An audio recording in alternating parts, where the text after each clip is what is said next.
Today we're going to talk about best recruitment practices in a very challenging labor market. So we are a nonprofit organization. We're a 501c3, and we help other nonprofit organizations by deploying primarily retired C-suite executives from both the public and the private sector to help with a variety of different challenges, everything from executive recruitment and search and executive coaching to strategic planning and training and a variety of other services that we offer, management assessments.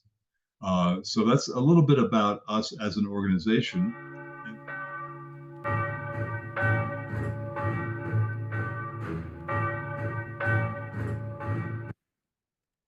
So we talked about during COVID, it really became highlighted in terms of people resigning from their jobs. Part of that is there was the PPP money that was out there for people, but I still at the time was flabbergasted that people would actually quit their jobs. I know if I had done that, my parents would have slapped me upside the head and say, "What are you doing?"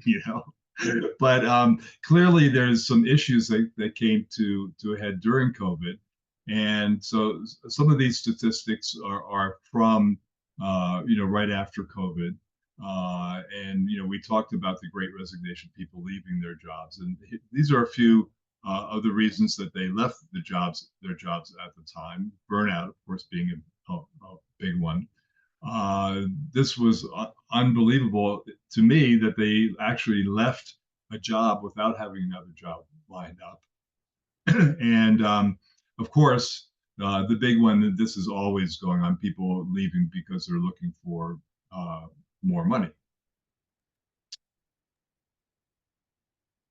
So when we were prepping for this conversation, for this workshop today, I just did some research on the Great Resignation in 2024, and I was curious if people had considered the Great Resignation to be over. And according to at least CNBC from last month, it's not over. And as you can see, it might be worse. There was a poll from LinkedIn and Microsoft at the end of last year, where at the end of 2023, where nearly half of the professionals who voted on the poll, of course, said they were considering leaving their jobs in 2024. So 46%, which is higher than the 40% who said that in 2021, right before the Great Resignation. So LinkedIn saw a 14% increase in job applications, and as we are all aware, inflation is squeezing Americans' budgets. And so 45% of workers who planned to switch jobs said it was because they needed higher income, or at least higher income was one of the reasons that they indicated they might leave their roles. But there are other reasons, of course, burnout, which Joel mentioned earlier. The top reason was burnout, of course, but also the ideas of contributions and their ideas not being valued, lack of flexibility, instances of discrimination. Those were all tied at 20% as a reason folks left.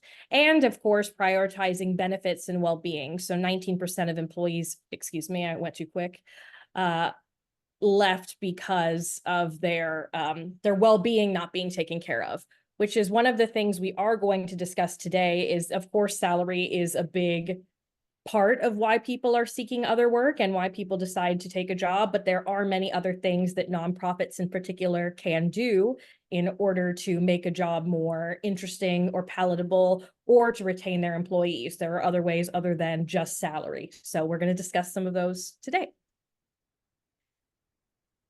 And lastly, before I turn it back over to Joel, when searching for greener pastures, some of those things were, of course, compensation, but the ability to work remotely could be really huge, and employee care as top criteria for their seeking new roles. So let's talk about what we consider some of the best practices for hiring. So here we go. Cynthia, I don't know if you were on when we talked about this, but ONET is a labor market indicator.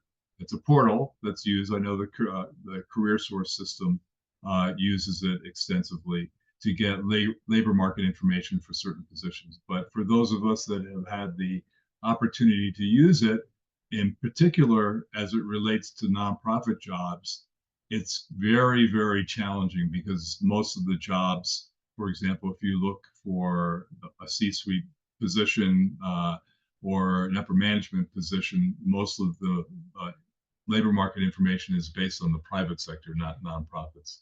So it's really hard to extrapolate that information and apply it to the nonprofit sector. Next.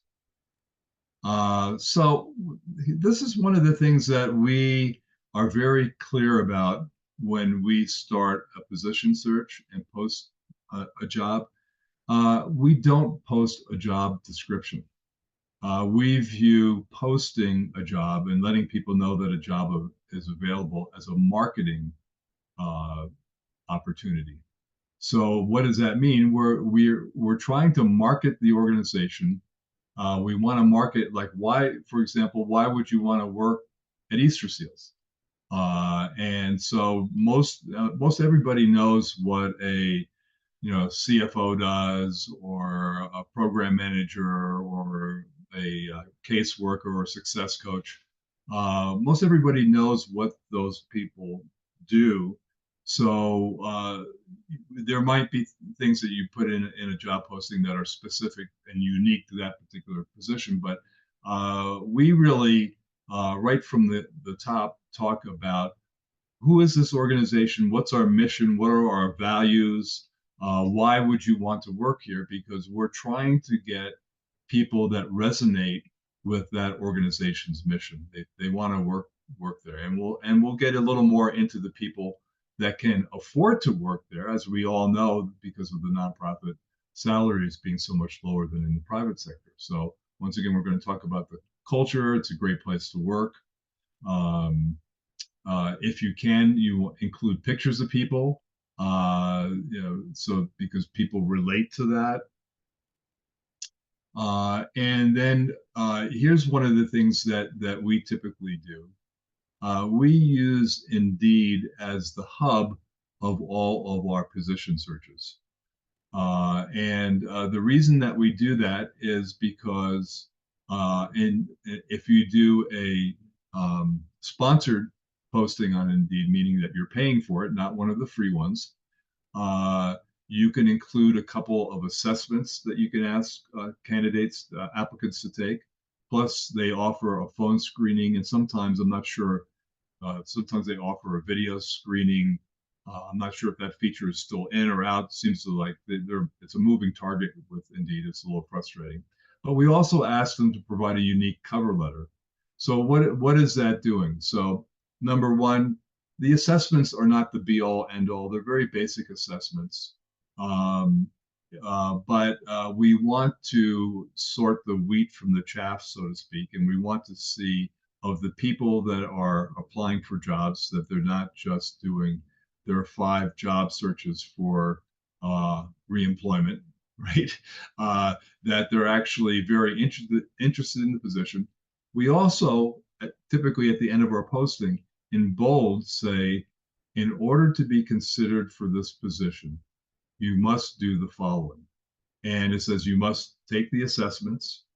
And each assessment, when you post a position, Indeed offers a variety of assessments that are relative to that job title. Once again, they're not like, for example, if we're doing a CFO search, we're not going to post general accounting assessments because that would be demeaning for anybody. But we are looking for maybe leadership and management type assessment information. And what it does is it enables us to look at the overall candidate pool and see how they score. And more importantly, did they take the 20 minutes that it took to complete the assessments?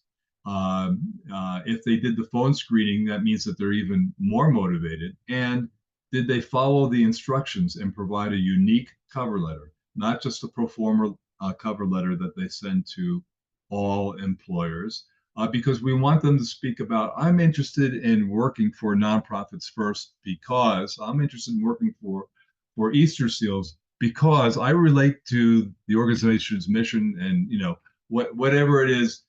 But we also get a writing sample, and it also tells us very clearly, uh, do they pay attention to detail? Can they follow instructions? So those are all little things that we do that help us, screen candidates and more importantly, see how motivated they are. Now, this doesn't mean that if somebody applies and we see that they're super, super qualified and they didn't do one of those things, that we wouldn't reach out to them and ask them to do it. Um, but this is where we start, and this is where we find we get our best candidates. Uh, Typically, the people who will take the time to do these things, and it's an indicator that they're motivated, interested in the specific job with that specific organization, and pay attention to detail and can follow instructions. That's what I was going to add as well, Joel, that and I see Robin's question in the chat. Robin, what could you elaborate a little bit more on what you mean by response rate? Yeah, absolutely. So my biggest concern is if you're having a candidate that has to jump through all these hoops to apply, we're already finding it hard to attract candidates. Now you're adding extra layers to this hiring process. How successful are you really in having somebody go through all of those steps? I would think some candidates that would scare off, that they would see, oh gosh, I've got to do assessments, a phone screening, and now I have to write a cover letter too. I'm not going to apply to this job. I see something else, I'm going there. Absolutely, that's a good point. But from my perspective, as the CEO of a nonprofit, and prior to this as a private sector employer, uh, I want the people that are motivated. The people that aren't going to bother. That they're telling me, that's messaging. So in terms of the response rate, if we get 50 applications and we get maybe 5 people who actually check all those boxes, that's pretty good. And the other thing that we do, which I don't know if we talk about this later, is we tell our clients that all it takes is one, and that person has to be the right person. So gone are the days, in the old days when we would do searches, we would provide a slate of candidates. We would say, okay, here's 4, 5, 6 candidates for you to, we've already interviewed them, we've vetted them, here you go. By the time you do that and put together a slate of candidates, and then you pass that on to the employer and they go through their process, it takes months. And by that time, the really good candidates have already gotten hired somewhere else. So we tell our clients, yes, it's nice to have choices, but what we're going to do as people apply and we vet them, and we do a referral, you start your process right away. If for some reason you don't like the candidate, let us know why, and whatnot. But you start your process, and we need to work together to maintain communication so there's no radar silence in the whole process. As you both know, working in Career Source, it's a very dynamic labor market right now. It's very fast paced, and people don't have the patience to wait around. And plus, it doesn't speak well for your organization if it takes you months to make a hiring decision. So, I mean, I can see if it's a CEO position for a very large, organization, that might, people expect that that's a longer hiring process. But in general, we tell people, you need to move quickly. You don't want to sacrifice due diligence. That's still important, of course. But in order to find the right people, you want people that are motivated. And so our mandate might be different than yours, Robin and Michelle, in terms of placements. But with our clients, we work with them, and we're really, well, of course, you're trying to find the right person for the job. That goes without saying.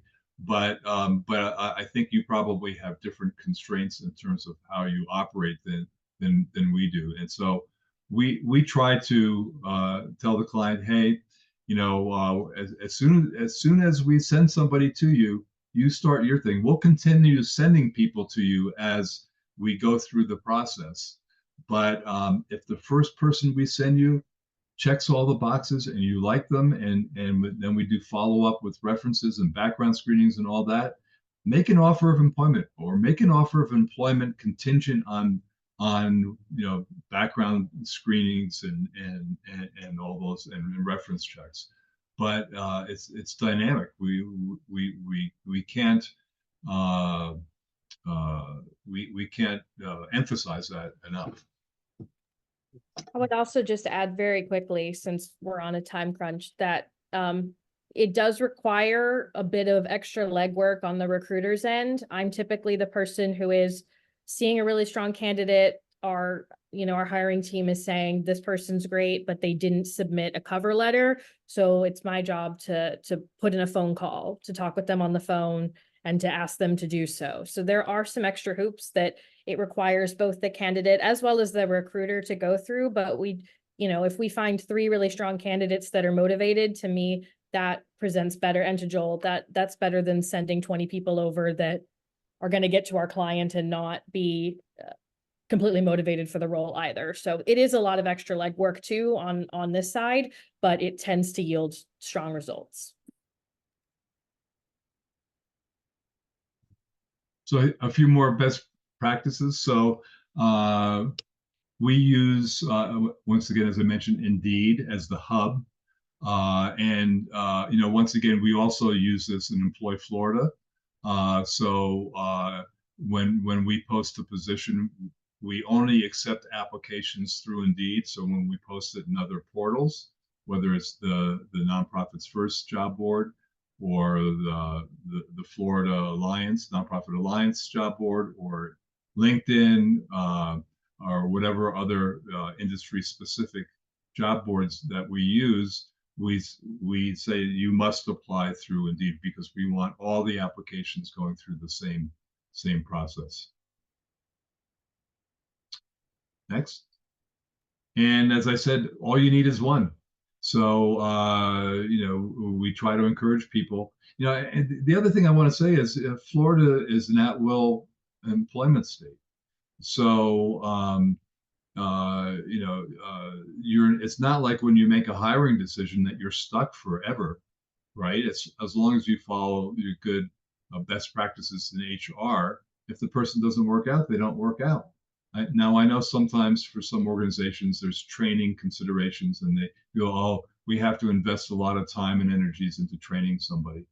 But really, when you look at the risk versus reward, I think the reward is greater when you go, when you move quickly, but not sacrificing due diligence.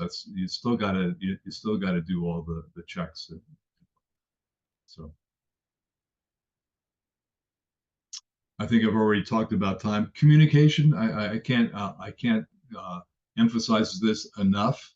When we get somebody that we're interested in, communicating with them is important. Alexa spoke to that.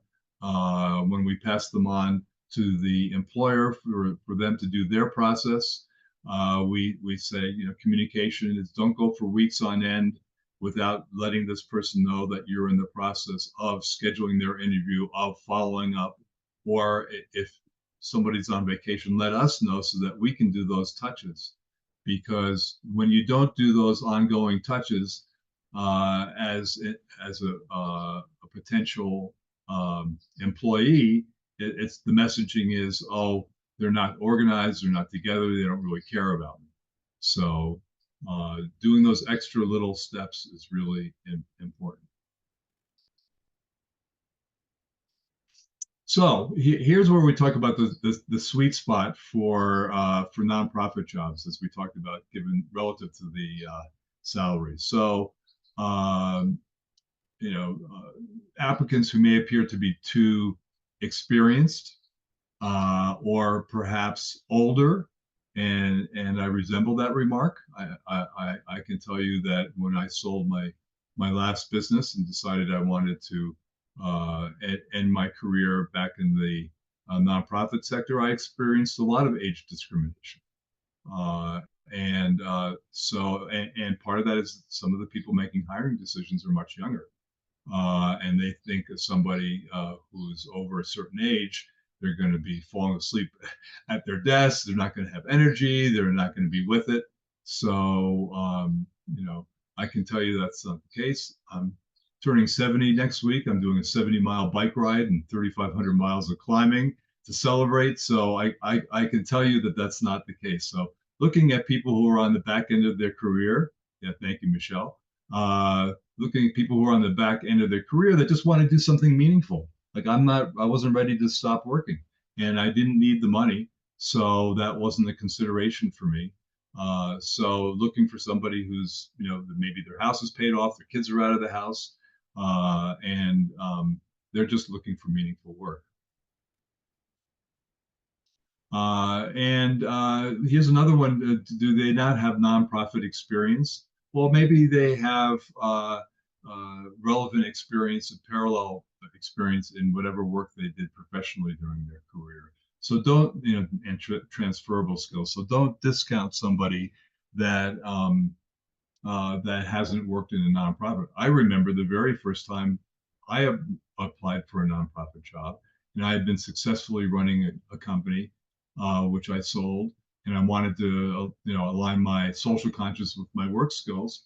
And inevitably, I would apply for jobs, and they would hire somebody with an MSW to run, an organization. I'm going, gee, I've been running a successful business. Nonprofits are businesses. I don't get it. So just look at transferable skills, whatever the type of position it is. I think that's important to be open to. And maybe they didn't work for a nonprofit, but maybe they were on a nonprofit board. Maybe they did volunteer work. So those are some things that you can look for to kind of fill in that. And of course, reach out to your existing network of the social connection, people who already work for your organization.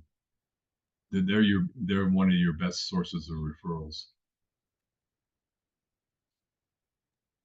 A few things not to do. Got to do them. If you're paying for a job posting on a web portal, what we recommend is that you're not actually posting these full job descriptions on your website's job page. A lot of times what happens is web crawlers will come and scoop up your job description, your job ad, and put it on lots of different job portals. There's all of those that are all over the internet, and they just want a lot of jobs there. And a lot of times the candidates are not getting the full job picture. They're not getting routed to the correct place to apply, and it can really blur the lines. So we again recommend that you could post a brief little summary of it and then link to wherever your job portal is for the full description. Additionally, as Joel mentioned before, we don't list full job descriptions in our ads. The ad is more of a marketing piece. And then oftentimes we will send the job description, the full breakdown from the client with the first interview. So they're aware of all of the things that the client is looking for, but we don't bog down the job ad itself with all of those details. And also, especially if you're using something like Indeed or ZipRecruiter or LinkedIn, don't leave your posting live on one of those job sites for more than 3 to 4 weeks. It's going to float to the bottom. It's not going to show up when candidates are looking for it. Oftentimes a candidate sees it was posted 27 days ago and they think the position must be filled. They won't apply for it. So you can always refresh. It's worth noting that if you do use Indeed, you can unsponsor a job and still have the link live, but it's always best after 3 or 4 weeks to refresh it. Just close that job and put up a whole new posting if you're still in the process of searching. It's just going to float you right back up to the top. Okay, thanks, Alexa. So I think somebody touched on this earlier. Of course, your best recruitment strategy is to retain your current staff, right? So, and Cynthia, we heard you talking about salaries and trying to come up with, raising people's salaries, whether it's that or, benefits. But there's a number of ways that you can consider doing that. uh, Investing in training and professional development. So this is something that's really important because sometimes when we suggest this to a client, they say, "Oh, well, we're going to invest in their training and professional development," and they're going to leave. Well, yes, of course they're going to leave if you don't provide them another opportunity as a result of it. But they're going to stay with you longer, and they're going to be much more effusive in their praise of their time working for your organization because you did that. And of course, you're going to have more highly skilled staff for as long as they're with your organization. And different ways you can create a culture of care. Basically, if you look at the numbers, the bullets we had at the beginning of the presentation, people want to know that they're being cared for. So any little thing that you can do to foster a culture and environment in your organization that helps with healthy social interactions, spaces where people, especially in nonprofits, some of the positions can be very, very stressful. So having spaces to be able to go and decompress, flexible work hours. We all know about that, for the ability to work part time. And is it possible to consider reducing the number of hours people are required to work? That's one way that you can offer a salary increase, or at least a net salary increase without having to actually change someone's salary. Is it possible to reduce their number of hours and have them still produce what they need to produce for their job? Next, Alexa. And of course, I don't want to spend a lot of time with this. You'll get this. Is remote work an option for your organization? I'm sure many of you that have been hiring, one of the first questions people ask is, "Can I work remotely?" People want to work remotely, so you need to look at that to see if that's an option for you, whether full remote, part remote. Excuse me. Um, there are some benefits also in terms of wellness and people being satisfied with their jobs, just having that flexibility. But it also does create a more inclusive workplace because you can potentially have people that might not be able to comfortably work in your physical office space that could be very productive working from their homes. Yes, and additionally, if it was completely remote, which is not possible for a lot of nonprofits, but if there was a role you had, maybe in grants or something like that, that opens up your pool of candidates very widely. If you say even Florida wide, you're going to open that up much broader than within the 30-mile radius of your current location.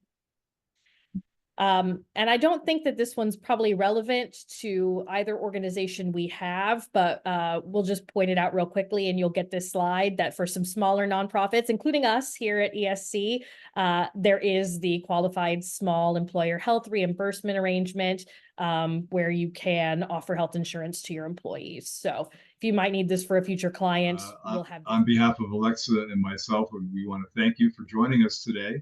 I hope you found our conversation today helpful, and certainly feel free to reach out to us. I'm very interested in reaching out to you all and getting your feedback. So once again, thanks for joining us today.